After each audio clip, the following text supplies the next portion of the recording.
2026, Rwanda will undergo an assessment to determine whether it will graduate from the category of least developed countries and transition into the group of developing countries. This was disclosed by the UN Resident Coordinator in Rwanda, Ozonia Ojielo, during a high-level steering committee meeting with the Ministry of Finance and Economic Planning that reviewed the country's development progress. We have more coming from Inor Gladys. Rwandans, including the youth, say there is a need to value their country by making meaningful contributions and prioritizing homegrown solutions rather than relying on external support. During the steering committee meeting that brought together the Ministry of Finance and Economic Planning and all United Nations agencies operating in Rwanda, the UN Resident Coordinator Ozonia Ojielo confirmed that Rwanda will be subjected to an economic assessment that could lead to its graduation from the LDC category. This year marked the signing of a new cooperation framework, which is a roadmap together with the government for the next 5 years.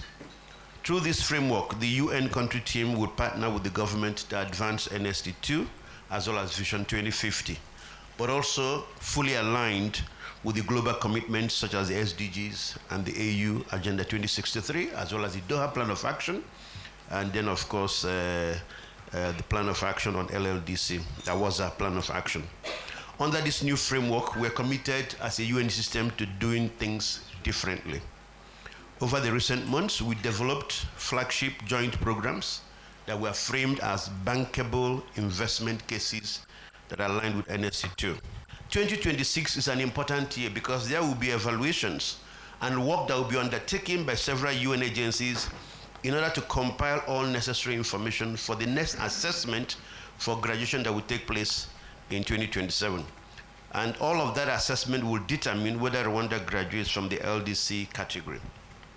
This milestone that Rwanda is close to graduation from LDC status, it reflects decades of work done by the country with support from many partners and Rwanda's impressive development trajectory, moved by the bold ambition of Rwanda to become an upper middle income country by 2035 and a high income country by 2050. Now, this also has implications in terms of our access to concessional financing.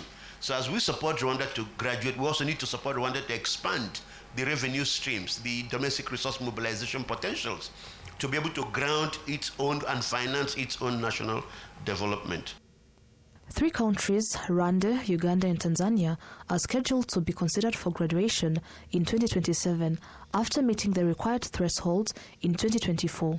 The Minister of Finance and Economic Planning, Yusuf Murangwa, emphasized that United Nations agencies operating in Rwanda have made significant contributions to programs aimed at accelerating national development. The UN system in Rwanda has aligned its cooperation with Rwanda's national development strategies. The UN is now implementing the United Nations Sustainable Development Cooperation Framework 2025-2029, which is aligned with the National Strategy for Transformation, Phase 2, and also Vision 2050.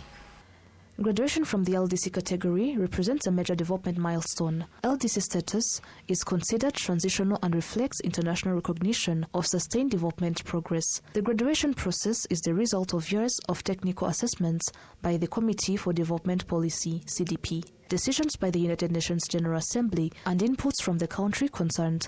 While graduation signifies progress, it also leads to the gradual phasing out of LDC-specific support measures and changes in international assistance frameworks.